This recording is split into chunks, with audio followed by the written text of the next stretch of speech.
Hello guys, আসসালামু আলাইকুম। সবাই কেমন আছেন? আশা করি সবাই ভালো আছেন। তো আপনাদের দোয়ায় আমিও ভালো আছি। তো চলে আসলাম আজকে রান্না করতে। আজকে রান্না করব হলো শাক ভাজি, আর সাথে আছে মাছ দিয়ে কচু।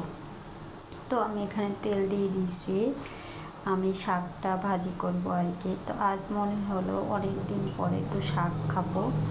তো আমি যেখানে থাকি সেখানে পাশের বাসায় এক আন্টিদের বাসা আছে। তো সেখানে একটা ছোট্ট করে একটা মাঠ আছে। তো সেই মাঠে আমি চলে গিয়েছিলাম শাক তুলতে। তো মানে শাকগুলো দেখে আমার কাছে এতটাই ভালো লেগেছে, অনেকটাই ভালো লেগেছে, তার কারণেই আমি আর কি শাকগুলো তুলেছিলাম। তো এই যে আমি পেঁয়াজগুলো লাল করে ভেজে নিয়েছি। আর এখানে কি কি শাক আছে সেটাই আপনাদের কাছে বলবো। এখানে শাক আছে মূলত সাঞ্চি শাক, যেটা আমরা বলি সাঞ্চি শাক, আপনারা কি বলেন জানি না। তো এখানে আছে সাঞ্চি শাক, সাথে হলো আমখুদিরে যেটা বলে ওটা আছে।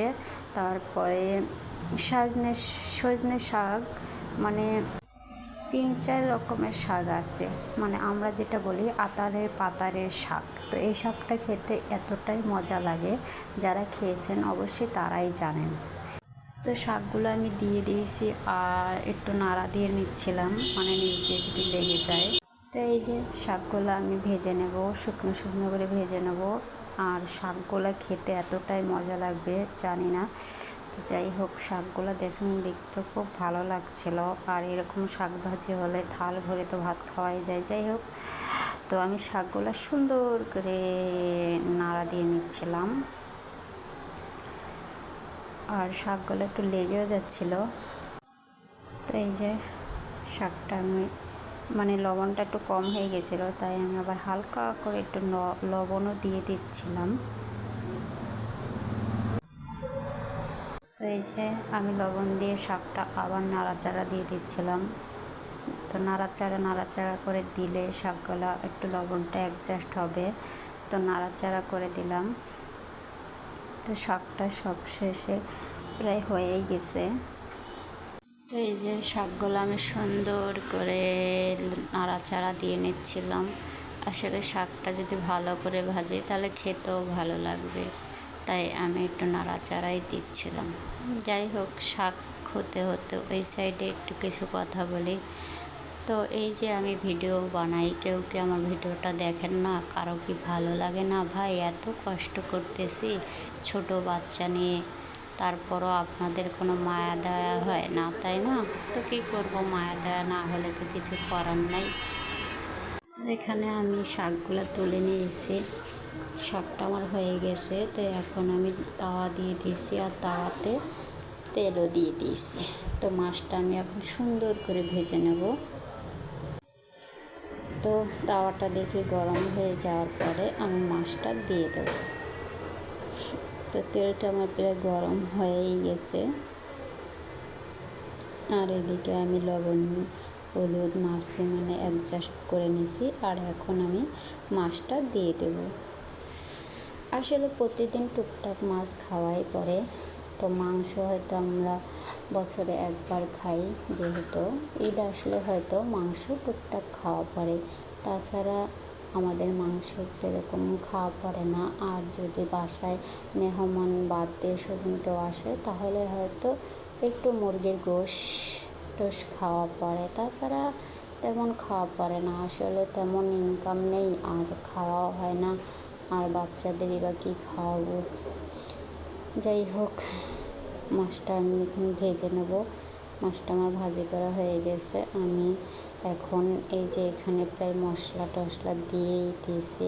আসলে ভিডিওটা আমার করতে অতটা খেয়াল ছিল না।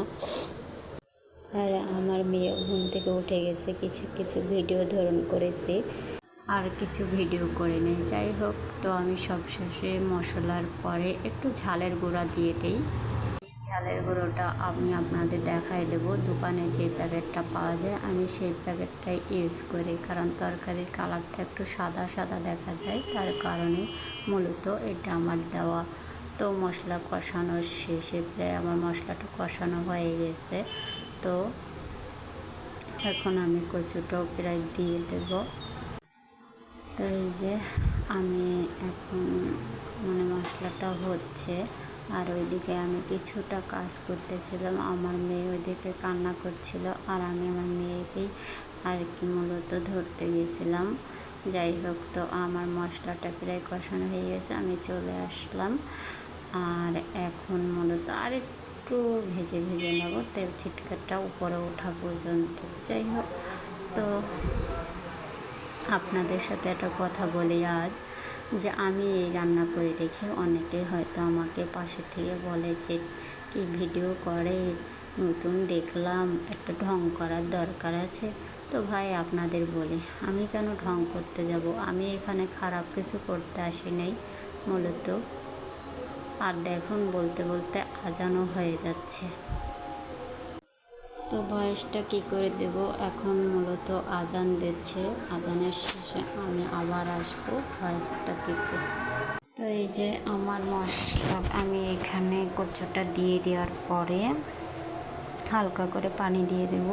আর আজকের কচুটা মনে হচ্ছিল যে একটু ভালো হবে না, আল্লাহ জানে খেতে পারবো কি না, কারণ কচুটা কাটার সময় দেখেছিলাম দাগ দাগ। তো আমি এখন ঢাকনা দিয়ে ঢেকে দেব। ঢাকনার শেষে আমি চলে আসবো আবার পরে। তো এখানে আমি ঢাকনা দিয়ে দিয়েছিলাম আর কচুগুলো আমার প্রায় সিদ্ধ হয়ে গেছিলো আর প্রায় পুড়ে যাচ্ছিলো। আজ একটু অন্য খেয়ালে ছিলাম, যেহেতু একটু অশান্তি অশান্তি মনে হচ্ছিল। যাই হোক, তো সব শেষে বলবো তরকারিটা আমার কষানো হয়ে গেছে আর তেমন পুড়েও যায়নি। যাই হোক, ভালোই। তো এখন আমি ঝোলের পানিটা দিয়ে দেব। আর মাছগুলো আমি আগেই দিয়ে দিই, হয়তো অনেকে মনে করবেন পরে দিলে, হয়তো অনেকে পরে দেয়, আমিও আগে পরে দিতাম। কিন্তু আমি আমার নানি বাড়ি মানে নানা বাড়ি গিয়েছিলাম, তখন আমরা মামানি বলি, মূলত আমি আমার মামিকে মামানি বলি। তো আমার সেই মামানি, বড় মামানি এইভাবে রান্না করতো, আর এভাবে নাকি মাছটা দিলে ভালো হয় আর ভালো লাগে। যাই হোক, তো আমি হয়তো মাঝে মধ্যে এভাবেও রান্না করি, মাঝে মধ্যে ওইভাবেও রান্না করি, যার যেমনভাবে ভালো লাগে তেমনভাবে রান্না করে। যাই হোক, তো আমি ঝোলটা এখানে দিয়ে দিয়েছি আর এখন আমি ঢাকনাটাও দিয়ে দেব। এই যে দেখুন আমার তরকারিটা সুন্দরভাবে হয়ে গেছে আর কচুটাও সিদ্ধ হয়ে গেছে। তো তরকারিটা প্রায় সেম হয়ে গেছে। তো আজ ছিল এই তরকারি। যদি ভিডিওটা ভালো লাগে অবশ্যই আমাকে সাপোর্ট করবেন। সবাই ভালো থাকবেন, সুস্থ থাকবেন। আল্লাহ হাফেজ।